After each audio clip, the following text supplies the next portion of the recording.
ወይ እንሰራለን ወይ አንሰራም በሉ። አሁን አባን የምታፍሩ ከሆነ አንድ መልአክ እንዴት አታፍሩ? ማፈር አለብን አይደለም እንዴ? መልአክ ህሊናችን ይህን ስለሚረሳ ነው።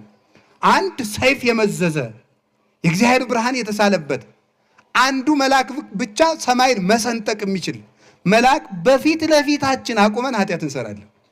ያ መልአክ ደግሞ ይጠብቀናል። የትም ስንሄድ አይለየንም። በዚህ ጥበቃ ውስጥ ነው የምተዳደረው። እንደውም የሚገርማችሁ እኮ ጠባቂ መልአክ ባይኖር እኮ አሁን አንዳንድ ጊዜ እንመስለን እግዚአብሔር ከተወኝ ስንት ዓመቱ ይላል ሰው። ኧረ ተው፣ እግዚአብሔር ትቶ ነው ውለህ የምትገባ? ለሰከንድ እንኳን ማደር አይቻልም።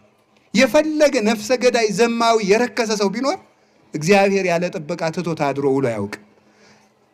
የሚያምን ኃጢአተኛ ብቻ አይደለም፣ የማያምኑትን ጭምር ጠባቂ መልአክ አላቸው። የማያምኑትም ጭምር እግዚአብሔር ይጠብቃቸዋል፣ ጠብቆ ያሳድራቸዋል። ሰይጣንን አንድ ቀን አንድ